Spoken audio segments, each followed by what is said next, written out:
But you have a key. But you refuse to use it. If you want revenge for the bad things that have happened in your life, start with the version of you that hasn't lived up to your potential. He says, imagine you're on your deathbed, and standing around your deathbed are the ghosts representing your unfulfilled potential. The ghost of the ideas you never acted on, the ghost of the talents you didn't use. And they're standing around your bed, angry, disappointed, and upset. They say, we came to you because you could have brought us to life, they say. And now we have to go to the grave together. So I ask you today, how many ghosts are going to be around your bed when your time comes? If you decide to be rich today, who gonna stop you? Who? If you decide you want to be rich, all you gotta do is start. Find the others. Admit it, you aren't like them. You're not even close. You may occasionally dress yourself up as one of them, watch the same mindless television shows as they do, maybe even eat the same fast food sometimes.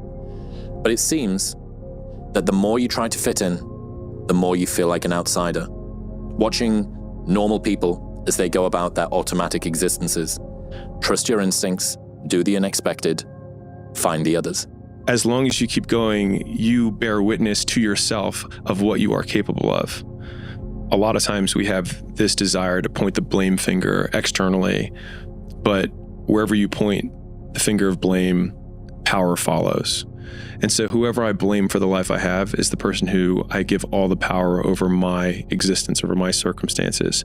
And so it hurts, but if you turn the finger inwards and you start saying, I don't like my life. The person that I need to punish or get back at is the real person who got me here, which is me. And so you may be right that other people did certain things or you got dealt a bad hand. It also doesn't matter because the only thing that you can control is obviously the actions that you take. And the only person who's in control of that is you.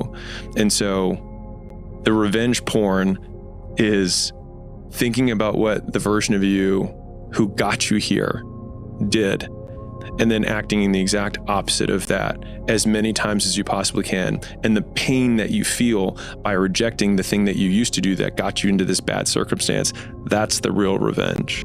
Yeah. You know, if I see something, I see an opportunity, I'm going to go for it. Yeah. You know what I'm saying? We're all going to die one day. Yeah, it's true. So we live like that. Live like you could die tomorrow. Go for it. You can move through life at 7 times the rate of other people by simply changing when you say you're going to make a decision from end of week to end of day. So think about how that stacks up. So it's like, let's say that there were 4 decisions that you needed to make. If the normal person takes a week to make the decision, and then their mind moves on to the next thing that they have anxiety for and start making that decision and decide another week, decide another week, decide another week. It's a month to make those 4 decisions. Whereas the Superman takes one decision day 1, second decision day 2, third decision day 3, fourth decision day 4. They aren't even finished the week yet, and they're where the other person is at the end of the month. And like that speed of decision making, like not paying the attention cost, the opportunity cost of your time, I think it's really profound in terms of how quickly people move through life, in terms of achieving the goals that they set out. Because people are like, how is that guy so young and he's achieved X, Y, and Z? It's like, well, what takes you a month to make a decision, we make it an hour. And then the next hour, I make another decision that takes you your next month. You have to lose your fear of failure. Failure is a part of the process. People who never fail, never try. You have to fail. You got to get it wrong to get it right. You learn nothing from winning. You only learn from your failures. I've failed more times than I've succeeded. Michael Jordan took 949 game-winning shots. He only made 123. He's the greatest basketball player to ever live.